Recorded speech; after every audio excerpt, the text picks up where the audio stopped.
Le ciel était gris de nuages. Il y passait des oies sauvages qui criaient la mort au passage, au-dessus des maisons, des quais. Leur chant triste entrait dans mon être et je croyais y reconnaître du Rainer Maria Rilke.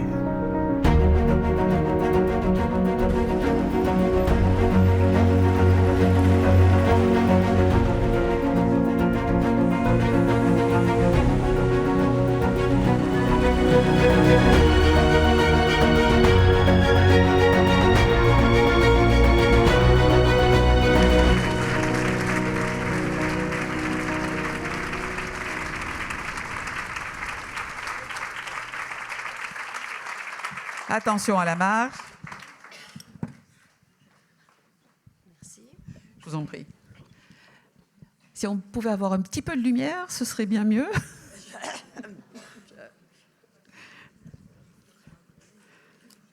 Eh ben, on va commencer sans lumière, mais ça ira très bien. Finalement, c'est très intime aussi. C'est pas une position habituelle, Marie-France Irigoyen, que vous soyez en position de... D'habitude, c'est vous qui écoutez. D'habitude, oui. Vos patients dire. Oui. J'ai envie de dire que finalement, ce que vous entendez dans votre cabinet, c'est le reflet des maux de notre société aussi que vous recevez. Ah, tout à fait. D'autant que les sujets sur lesquels j'ai travaillé sont des sujets qui concernent tout le monde. Effectivement, vous l'avez dit, le harcèlement moral, c'est devenu quelque chose de très problématique et pas uniquement dans le monde du travail. Les violences, malheureusement, c'est quelque chose sur lequel on a beaucoup travaillé, beaucoup progressé, mais c'est toujours une problématique actuelle. Et maintenant, je parle des enfants dans les séparations. Au fond... Merci. Là, on l'a. Au fond, tous mes livres sont partis de ce que j'entendais. Bien sûr. En fait, nous, les psys, nous sommes des bons observateurs sociaux, puisque quand on entend quelqu'un qui nous raconte une histoire, mais quand on entend plusieurs personnes qui racontent la même histoire, alors là, on sait que c'est un fait de société. Et d'ailleurs, le harcèlement moral, j'ai été impressionnée de voir que partout où j'allais dans le monde, puisque ce livre a été... c'est un vrai succès. A été traduit en une trentaine ou plus de langues. Et les gens disaient, c'est mon histoire que vous racontez. Et je crois que là, malheureusement, quand je parle des séparations, alors j'ai intitulé « Séparation avec enfants », c'est-à-dire que ce sont les parents qui se séparent, mais ce sont les enfants qui trinquent. Et donc, c'est là aussi un fait de société parce que notre société change et a changé très très vite. Là, vraiment, on a assisté à des changements très, très rapides et très importants des relations hommes-femmes, des parents. Oui, c'est ce que vous dites et on va en parler tout au long de notre échange, effectivement. La place de l'homme dans le couple, dans la famille. Vous faites un constat dans votre livre que les séparations les unions ne durent plus très longtemps. En moyenne, c'est quoi? C'est 5 ans? Non, faut pas. Disons, on va le dire comme ça. On se met en couple de plus en plus tard. On se marie de moins en moins. Mais on peut se paxer, etc. Et on se met en couple stable quand on a un projet d'enfant. Le problème, c'est qu'avec l'arrivée de l'enfant arrivent aussi les difficultés. Et globalement, les statistiques disent que le risque de séparation est après 5 ans de vie de couple, c'est-à-dire avec des enfants de plus en plus jeunes. Et c'est là où les problématiques, notre système juridique, le système qui, par rapport aux enfants, pose problème et c'est là où il y a un vrai sujet de réflexion de société, pas uniquement au niveau des psys. Heureusement, il y a quand même beaucoup de séparations qui se passent bien et des parents qui essaient de faire au mieux. Moi, je parle justement dans ce livre des difficultés qu'il y a parce qu'au départ, on a plein de bonnes intentions et ça peut déraper parce que c'est pas simple. Diriez-vous que l'enfant aujourd'hui est plus investi qu'il n'était par le passé, par les deux parents et notamment par le père? Complètement, parce que autrefois, d'abord, on faisait beaucoup plus d'enfants. Là aussi, c'est un sujet de société, on ne fait plus assez d'enfants. Et donc, l'enfant, on choisit à quel moment on va le programmer. Parce que les femmes maintenant, en fait, tout ça, ça vient. Faut le replacer dans un changement de société important, à savoir que dans le système ancien, les femmes restaient majoritairement à la maison et le père, le mari, allait travailler à l'extérieur. Et au fond, le pater familias était responsable de l'autorité et la mère toute la sphère domestique. Là, maintenant, la plupart des femmes travaillent et au fond, il y a eu quand même une plus grande égalité, même si ça, on peut en discuter longuement, mais il y a quand même une plus grande égalité. Et du coup, les hommes ont perdu du pouvoir, on pourrait dire. En tout cas, c'est ce qu'ils ressentent. Non, c'est aussi une réalité. C'est une réalité. Le pater familias, maintenant, il y a autorité parentale conjointe, c'est-à-dire c'est pas le père qui décide, c'est les deux. Le nom du père. Oui. L'enfant peut porter celui de sa mère. Le patronyme est devenu le nom de famille. Maintenant, il y a aussi la possibilité, en cas de séparation, de résidence partagée. Et tous ces changements ont chamboulé, nous ont tous chamboulé. C'est-à-dire que la justice le droit a suivi les changements de société, mais nos mentalités n'ont pas suivi. C'est-à-dire que dans beaucoup de familles, il y a encore des pères qui restent des chefs de famille et qui tiennent à le rester. Il y a des mères qui aimeraient bien être plus à la maison. Mais tout ça, ça se rejoue au niveau individuel parce que chacun fait avec ce qu'il peut. Mais toutes les difficultés qu'il peut y avoir dans le couple, en particulier les inégalités de partage des tâches, qui est un vrai problème, tout ça, ça ressort au moment des séparations. Et ça peut faire des conflits. Et ce que je dis dans le livre, c'est que, au fond, si on se sépare, c'est qu'on ne s'entend plus ou pas suffisamment, et que on ne peut pas se séparer sans conflit. Sauf que entre le conflit et la violence, il me paraît très important de ne pas tout mélanger. Or, très souvent, quand il y a ce qu'on appelle des séparations conflictuelles, au niveau individuel, on peut se dire c'est pas si grave, mais au niveau de la justice, on peut facilement basculer dans quelque chose qui est considéré comme de la violence.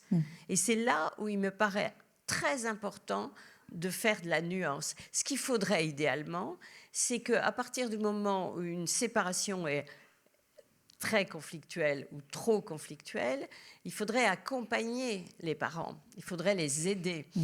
Et malheureusement, ce sont des systèmes, le système, tout ce qui est juridique ou social, est malheureusement pas suffisamment investi dans notre société. On parlera plus tard des expériences qui sont menées dans d'autres pays et qui semblent porter leurs fruits et dont on serait bien inspiré de s'inspirer précisément. Les femmes sont toujours majoritaires dans la démarche de séparation, dans la demande de séparation? Alors, ce qu'on voit très clairement maintenant, la plupart des séparations se font à la demande des femmes.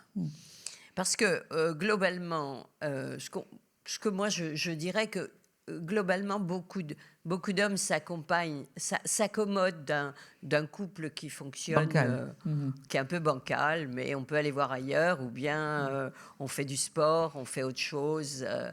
Alors que les femmes supportent beaucoup. Et un jour, elles disent « il y en a marre » et elles partent. Et ce qui est important, ce que moi j'ai vu, je parle toujours de l'expérience de mes patients, c'est qu'on part... autrefois, les obstacles matériels on ne se séparait pas parce que finalement, on ne pouvait pas. Maintenant, notamment les femmes qui n'avaient pas de revenus. Elles n'avaient pas de revenus, mais même là, quand des femmes sont en difficulté matérielle et financière, quand elles sont décidées à partir, elles le font. Et c'est là où effectivement, elles ont vraiment besoin qu'on les aide. Dans les cas de violence, vous en citez de nombreux dans votre livre. Vous semblez dire que finalement les signes annonciateurs de cette violence, ils s'annoncent dès la grossesse, dès l'arrivée du bébé, avant l'arrivée du bébé. Alors ça, c'est pratiquement mon livre précédent, Femmes sous emprise, où j'avais vraiment... qui est un livre qui est malheureusement toujours d'actualité, où j'avais bien décrit les situations de violence dans le couple. Effectivement, la plupart beaucoup de situations de violence débutent pendant la grossesse ou même avant l'arrivée de l'enfant, avant même l'idée de l'enfant. Au fond, je crois que ce qui a changé dans notre conception du couple, c'est que maintenant, on se met en couple parce qu'on s'aime. On veut de l'amour, on veut de la passion. Et autrefois, les mariages arrangés tenaient. C'était peut-être pas toujours très excitant, mais ça tenait. Là, maintenant, on veut qu'il se passe quelque chose. Et la responsabilité d'un enfant à venir, le changement dans l'organisation du couple et le fait qu'on se focalise sur cet enfant à venir. Là, une femme qui est enceinte est bouleversée, pas simplement physiquement, mais émotionnellement aussi, sans compter tous les changements hormonaux, bien sûr. Je précise quand même, mais ça je pourrais en reparler après, c'est que les pères aussi sont bouleversés. Bien sûr. Et que ça, on n'en parle pas suffisamment, mais la couvade, c'est-à-dire les pères qui ont des symptômes de grossesse.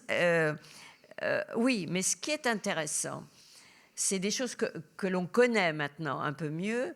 C'est que on connaît par exemple les dépressions du postpartum de la femme et on ne parlait pas des dépressions du postpartum de l'homme. Ça, c'est intéressant parce que les femmes, et il y a un livre qui vient de sortir sur la dépression au féminin que je vous recommande, qui est vraiment très bien.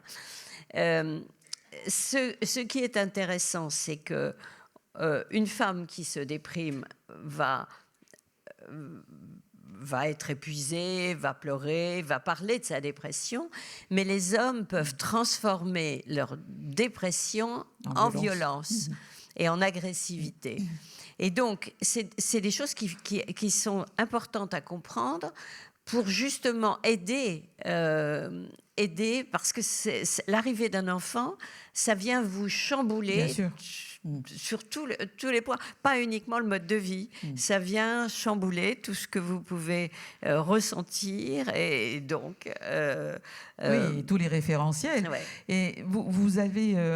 vous dites aussi d'ailleurs que pour certains hommes, le passage à la violence, c'est aussi l'expression d'angoisse, de peur, et donc ça peut être effectivement une forme de dépression. Oui, alors il y a ça, mais il n'y a pas que ça.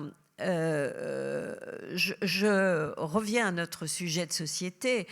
Les hommes, je le disais tout à l'heure, ont perdu du pouvoir. L'homme en général, ont perdu du pouvoir parce que maintenant que les femmes travaillent, c'est quelque chose que j'avais beaucoup analysé dans le livre sur le harcèlement moral au travail. Maintenant, le monde du travail est incertain. C'est-à-dire la sécurité qu'avaient les hommes autrefois, je suis chef de famille, je réussis, ça va. Maintenant, tout le monde est fragilisé, hommes et femmes. D'ailleurs, quand mon premier livre était sorti sur le harcèlement moral, j'avais bien dit que c'était un livre qui ne pouvait être écrit que par une femme. Pourquoi ? Et parce que c'est une vision très intime, alors que beaucoup d'hommes ont été élevés à être dans le pouvoir et dans la domination. Ça, c'est un autre livre que j'ai écrit, Les Narcisses, pour montrer que quand même, actuellement, les hommes sont plus narcissiques que les femmes. Ça va peut-être changer au fur et à mesure que les femmes vont... Alors, c'est la question que j'allais vous poser. Est-ce qu'on peut dire ça uniquement des hommes aujourd'hui ? Parce qu'on est dans une société quand même très individualisée, donc narcissique aussi. On est dans une société narcissique où quand même si c'est en train de changer dans un autre sens, mais on met en avant quand même la réussite, le pouvoir. Il faut se donner à voir. Il faut dominer les autres. Et ce système-là qui vient ébranler, je dirais, le couple aussi, puisque maintenant, quand des femmes travaillent et éventuellement gagnent plus d'argent que leur mari, on voit que ça met souvent les couples en difficulté. Les enfants, puisque c'est le sujet effectivement auquel vous consacrez ce livre, la violence, elle ne cesse pas, loin s'en faut, lorsque la séparation est entérinée. La violence, elle continue. Vous parlez de phénomènes aussi d'aliénation, l'aliénation parentale. Comment cet enjeu, l'enfant au centre de ce conflit, les parents finalement en sont c'est l'otage de cette séparation ? Oui, alors d'abord, quand les couples sont encore ensemble, les sujets de dispute, c'est souvent autour des enfants.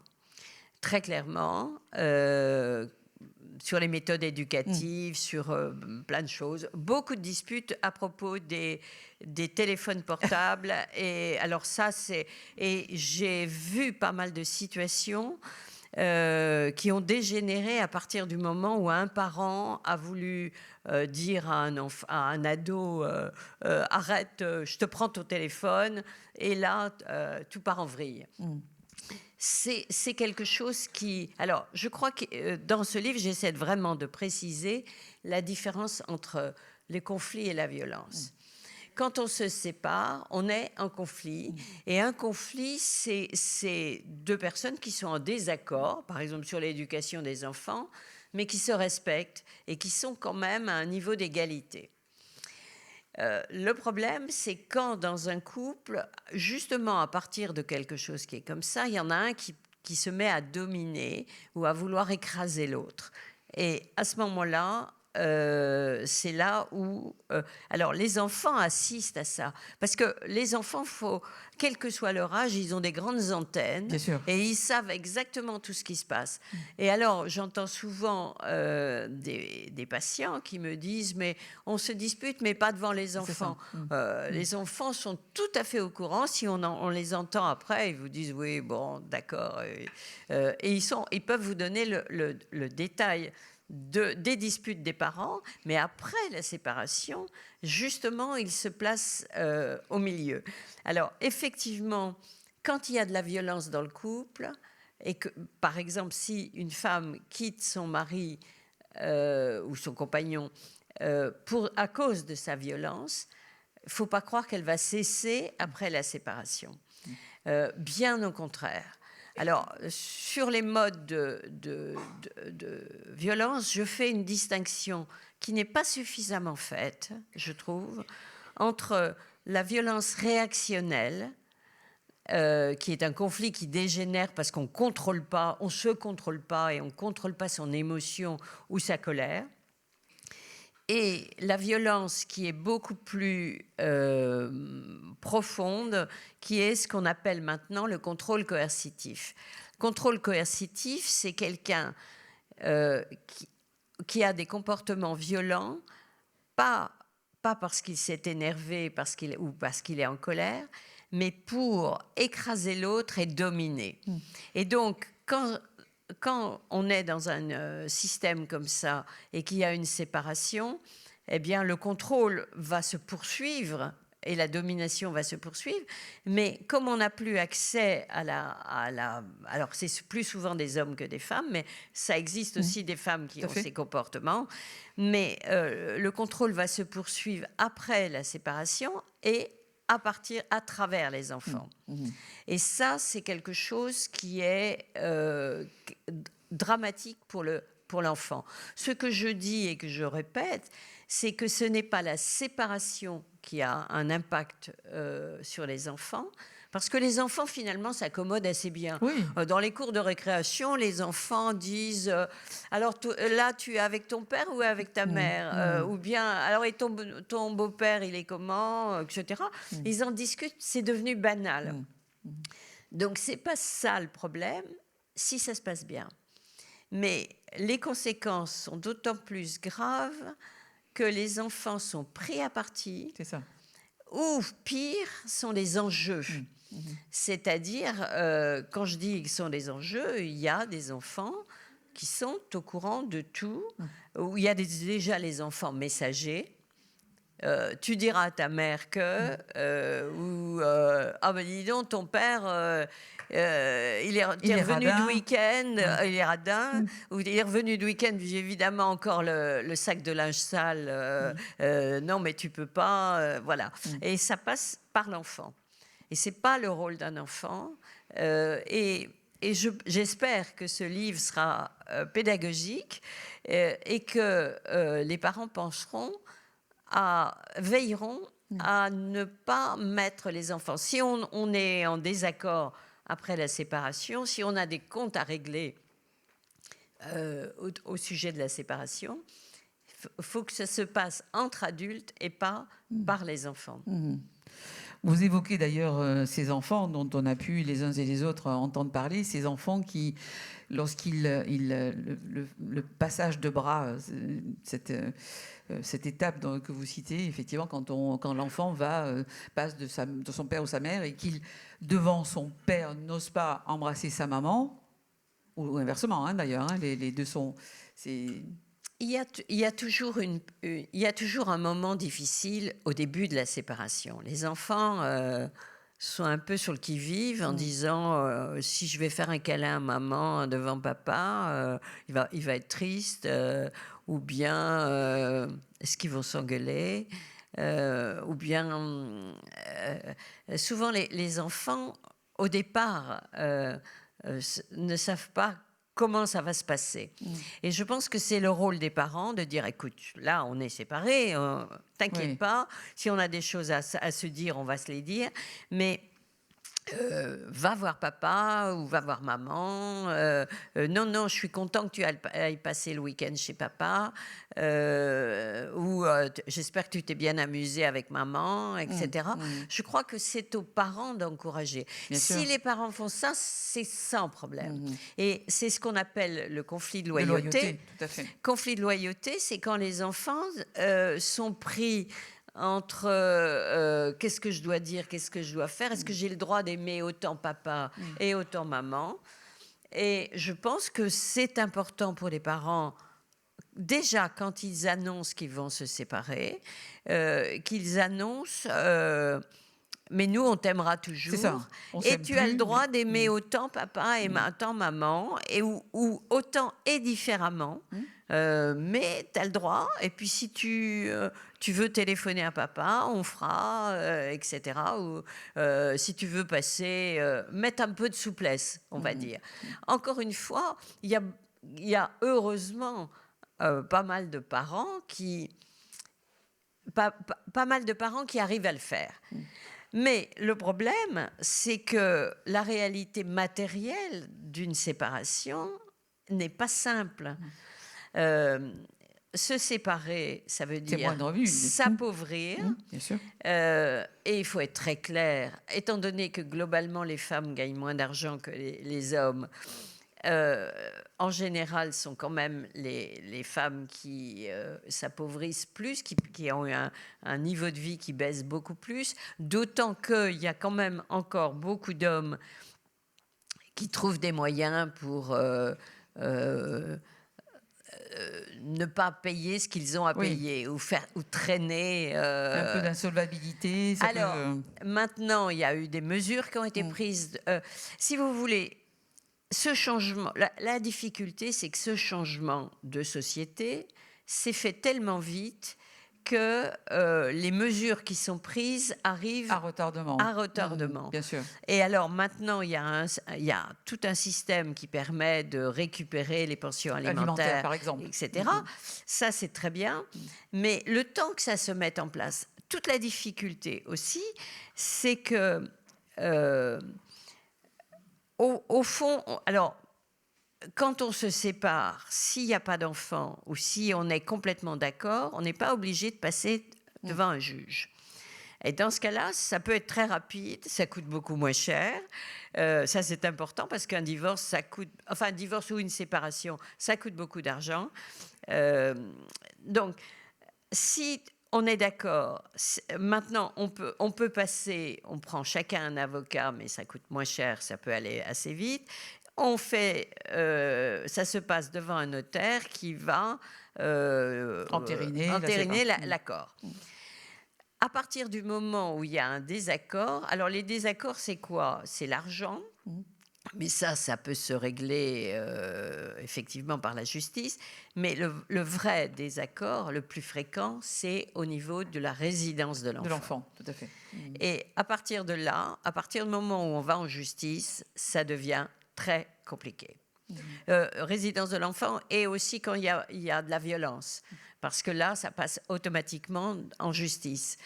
Mais ça devient beaucoup plus compliqué à partir du moment où on passe devant la justice, parce que la justice française est très lente.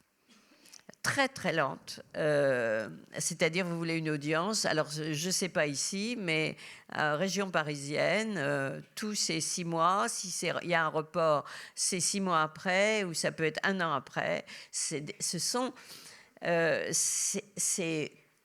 tellement lent, tellement long, que le problème, c'est qu'entre-temps, les enfants grandissent. Par exemple, on va avoir un juge pour décider de qui va ou à qui on va confier la résidence de l'enfant. Il y a une première audience préalable pour un accord, un premier accord. Mais s'il y a un désaccord, les mesures provisoires qui ont été prises ne pourront être modifiées que 6 mois, ou en ce moment, en région parisienne, il y a des reports. Et là, ça peut être vraiment très, très lent. Et donc, avec des accords provisoires qui peuvent être préjudiciable à l'enfant. Donc, je crois que c'est vraiment une vraie problématique. C'est ce que vous dites aussi, s'agissant des violences. Si la justice considère les violences exercées, donc on va le dire, plutôt majoritairement par les hommes sur leur ex-conjointe, dans ces cas-là, c'est bien pris en compte, mais la justice semble oublier les enfants qui peuvent être victimes collatérales, si je puis dire, de la violence exercée sur leur mère ou dans le cas quand ça arrive. Alors, actuellement, on considère qu'un enfant témoin de violence est un enfant victime de violence. Ça, on le disait, moi j'ai participé au rapport Henrion en l'an 2000. Vous voyez, c'est pas... on le disait, mais il n'y a que maintenant qu'on le prend vraiment en considération. J'ai participé également au Grenelle sur la violence faite aux femmes. Et j'étais dans 2 groupes, le groupe famille et le groupe sur l'emprise. Et on disait et on répétait que les enfants devaient être protégés. Malheureusement, tout ça, c'est pas si facile à mettre en place. Je voudrais qu'on parle aussi, vous avez cité votre livre sur le harcèlement moral, et puis surtout, vous qui avez inventé, si je puis dire, cette notion-là. C'est une autre forme de violence, disais-je tout à l'heure, d'emprise. Comment aujourd'hui cette notion-là est-elle appréhendée ? Est-ce que la loi, la justice parvient à faire diminuer les cas de harcèlement moral ? Est-ce qu'on arrive à les identifier mieux ? Comment peut-on agir contre ça ? C'est compliqué. C'est très compliqué parce que déjà... Parce que les phénomènes sont un peu semblables. Les victimes... Ah, c'est la même chose. Voilà. C'est-à-dire, je ne m'en rendais pas compte quand j'ai écrit ce livre. Au fond, je travaille sur la violence psychologique depuis toujours. En fait, pour être très clair, j'ai commencé à m'intéresser aux violences quand j'étais étudiante en médecine à Bordeaux, il y a longtemps.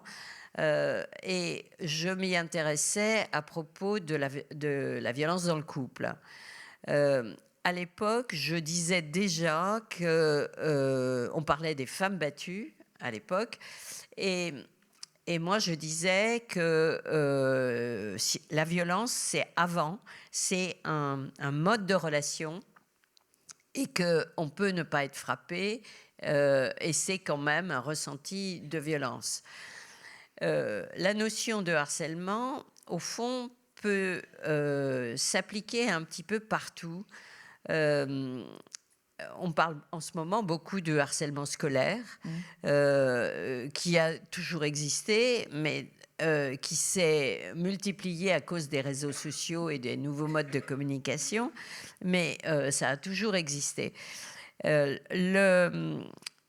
Au fond, alors il y a un très bon livre qui est sorti sur la perversion narcissique du point de vue sociologique. Il y a un sociologue, un chercheur, un sociologue, qui vient d'écrire un gros livre et qui explique comment cette notion de harcèlement parce que dans mon premier livre je parlais de la perversion narcissique, et il explique comment au fond beaucoup d'hommes, je reprends ce qu'on disait tout à l'heure sur la société, on était dans un monde où les hommes dominaient et les femmes n'avaient pas le choix que de se soumettre, et puis les hommes ont perdu du pouvoir et ont vu aussi qu'ils étaient de plus en plus sanctionnés s'ils dérapaient physiquement. Et au fond, ces notions de harcèlement et de comportement pervers, c'est une façon d'agir à la limite sans se faire prendre. C'est-à-dire dominer quand même, autant qu'on puisse dominer pour quand même garder le pouvoir, mais de façon subtile, c'est-à-dire pas sanctionnable. Et on voit que ce type de comportement ces types de comportements se sont répandus un petit peu partout, dans les lieux de pouvoir, mais aussi dans le couple et dans la famille. Donc, au fond, on voit que tout ça, ce sont des questionnements beaucoup plus généraux et qu'on sort du cadre du cabinet d'un psychiatre pour arriver dans des questionnements de la société. Mais justement, de la place qui est la vôtre, effectivement, comment vous percevez ces changements, il faut bien l'avouer, de relations entre les hommes et les femmes. Alors, on va parler du phénomène MeToo, mais beaucoup d'entre nous, et sans doute les plus jeunes, sont un peu perdus. Donc, jusqu'où puis-je aller ? Je pense notamment aux hommes. Comment les relations aujourd'hui, à l'aune de ce que l'on a vécu, peuvent-elles retrouver un petit peu de sérénité ? Moi, ce que je constate, c'est que les femmes, toutes les femmes, quel que soit leur âge, ont beaucoup changé. Mais ça s'est fait très, très vite. Moi, j'ai le souvenir, par exemple, de ma mère, la première fois où elle a eu le droit d'ouvrir un compte en banque. Dans les années 60 ? Vous rendez compte ? Et j'ai le souvenir, d'ailleurs, que ma mère était toute intimidée. Alors que mon père lui disait oui, tu peux y aller. Mais elle était toute intimidée. Et vous vous rendez compte du changement qu'il y a. Alors, il faut quand même aller voir, je disais, il y a un décalage entre tous ces changements rapides de la société et nos mentalités qui n'ont pas forcément changé autant que ça. Je prends un exemple, j'ai encore des patientes d'un niveau qui ont fait des études supérieures et qui n'ont pas accès à la carte bleue. C'est-à-dire le mari gère les comptes. Et d'ailleurs, je dis ça, je vais le généraliser, au moment des séparations, beaucoup de femmes se rendent compte qu'elles ne sont pas au courant des comptes du couple. Ouais, parce que, alors il y a une étude là-dessus, il y a des études là-dessus qui montrent que dans les couples, globalement, les hommes gèrent les crédits, les placements, les grosses dépenses. En 2024, on a encore ces fonctionnements archétypaux. Et les femmes, non, mais ils ne s'en rendent même pas compte. Et les femmes paient le quotidien, c'est-à-dire les courses de légumes, le marché, les vêtements des enfants, les trucs des enfants, acheter les cahiers, les trucs comme ça qui... Bon. Mais les grosses dépenses, c'est monsieur. Et au fond, alors quelques-uns ont un compte commun, pas tous, mais beaucoup de femmes, ça c'est quelque chose que j'entends beaucoup. Et je parle de femmes qui peuvent gérer de l'argent au niveau professionnel, hein, mais qui ne se rendent pas compte qu'au moment de la séparation, que finalement... monsieur a pu faire des économies et elle, non, s'ils ont des comptes séparés.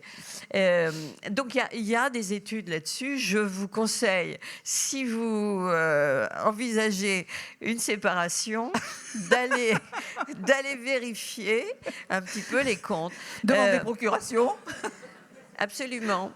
D'autant que, mais ça va plus que ça, puisque souvent les femmes travaillent un peu, aident le conjoint et sont pas rémunérés pour ça. Enfin, il y a un vrai sujet de recherche là-dessus, mais il y en a, hein, effectivement. De multiples sujets. Donc, j'étais en train donc de dire que les couples ont changé et que, au fond, ces changements de couple, on s'en accommode très bien tant qu'on est ensemble. Et à partir du moment de la séparation, tous ces sujets-là redeviennent, remontent. Et un sujet que j'entends, beaucoup d'hommes disent, mais au moment de la séparation et quand il commence à y avoir des reproches, oh, mais elle est castratrice. Elle est castratrice parce que elle dit, je ne suis pas d'accord, je ne me laisse plus faire. Et donc ça amène franchement des vrais changements. Alors, s'agissant de changement de société, l'action que vous menez, en tout cas ce que vous soulevez dans votre livre sur les séparations avec enfants, n'oublions jamais que ces enfants-là seront un jour des adultes et ce à quoi ils assistent, ce dont ils sont victimes, peut avoir évidemment des conséquences très importantes sur leur développement. Et, on parle souvent des phénomènes de reproduction de ce qu'on a pu vivre quand on est enfant. Est-ce que c'est la psychanalyste et psychiatre que vous êtes le constate aussi ? Bah ça, on le sait, malheureusement. C'est avéré. On le sait, que les violences que l'on... encore une fois, je redis que les enfants qui sont témoins de violence sont des enfants victimes de violence. Mais il y a aussi des enfants qui sont victimes directement et que ça impacte complètement leur devenir. Effectivement, il y a un risque de reproduction de la violence, ça on le sait. De même que, puisqu'on en parle beaucoup, il y a un risque pour les enfants qui ont été abusés sexuellement, il y a un risque de devenir agresseurs sexuels à leur tour, ou victimes à leur tour. Donc, je crois que il faut qu'on ait en tête que protéger les enfants, c'est protéger l'avenir. C'est ça. C'est protéger les générations à venir. Et donc, encore une fois, puisqu'on disait tout à l'heure, on les prend trop souvent à témoin. On oublie qu'un enfant, c'est fragile. On oublie que des enfants...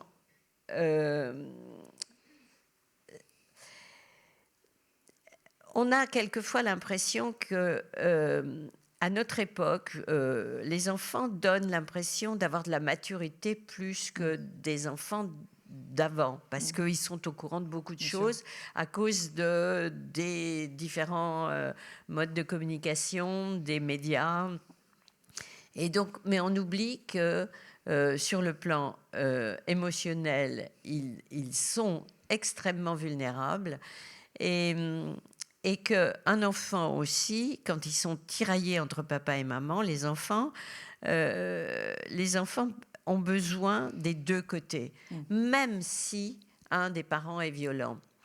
Et ça, c'est difficile à dire. Alors, il y a eu des questionnements.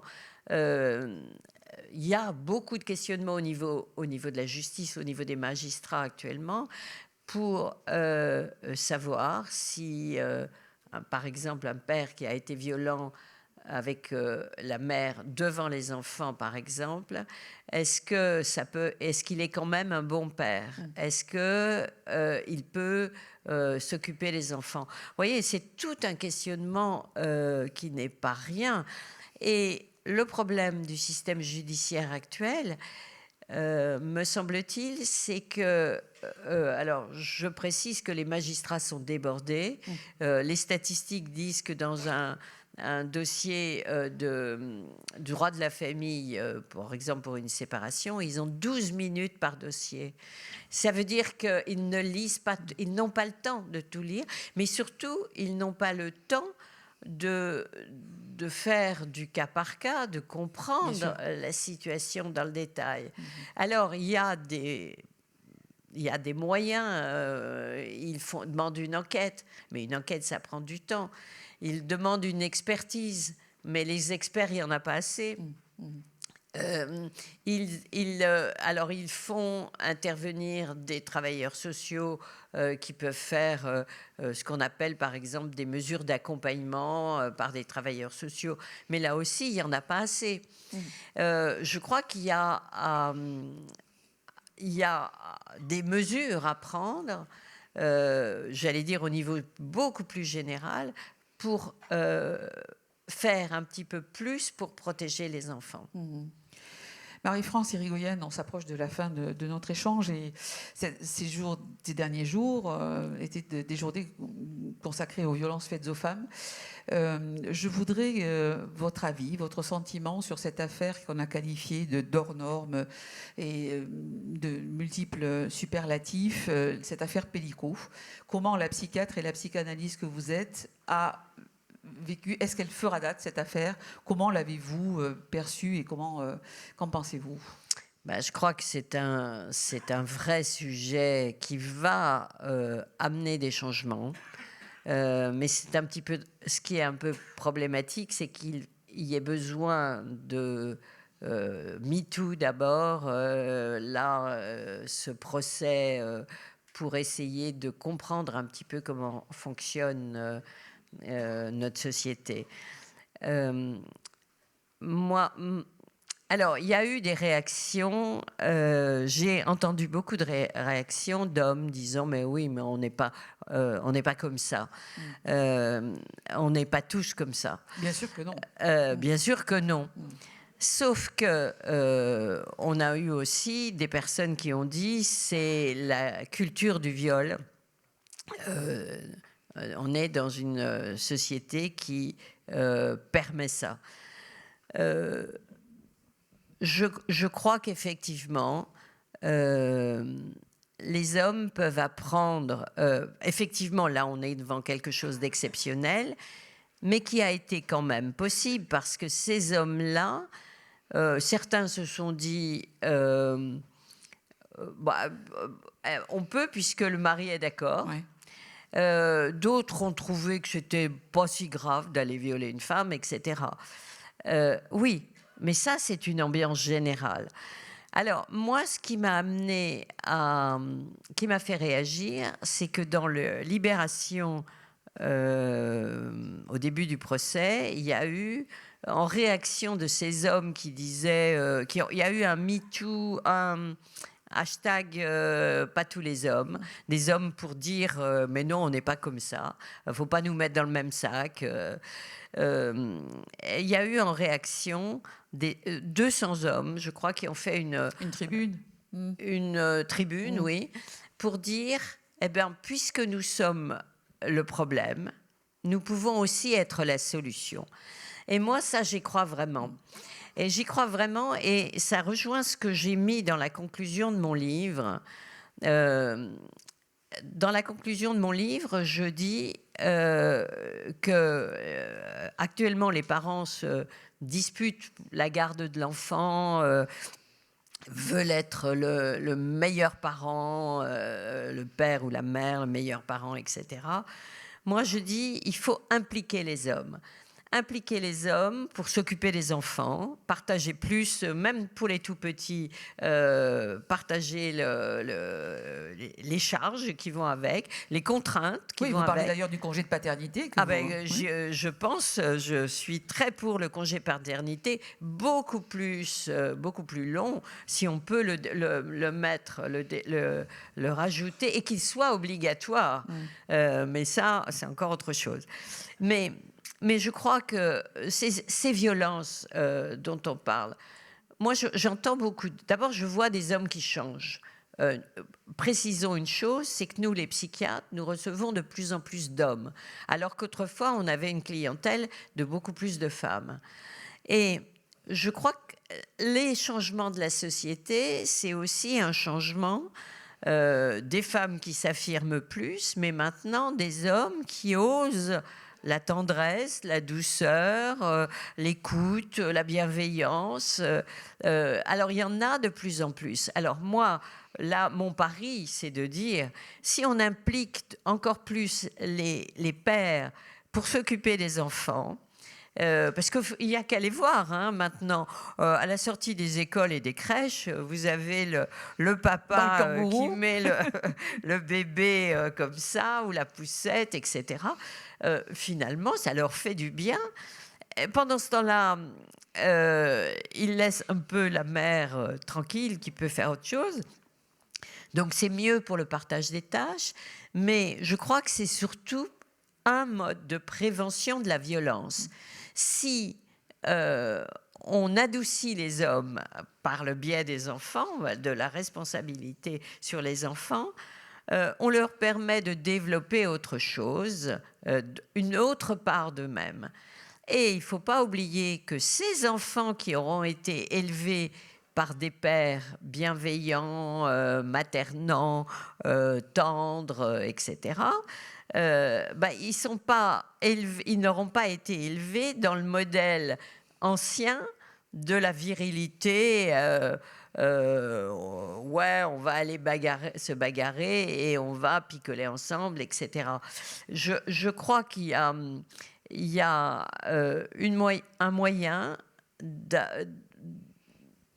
d'apprendre une autre forme de vivre ensemble. De virilité qui permet de vivre ensemble. Je crois réellement qu'on ne fera rien si on ne fait pas les choses, hommes et femmes, tous ensemble. Ça pourrait être une belle conclusion, mais on va quand même poser la possibilité de poser des questions au public. Quelques questions rapides.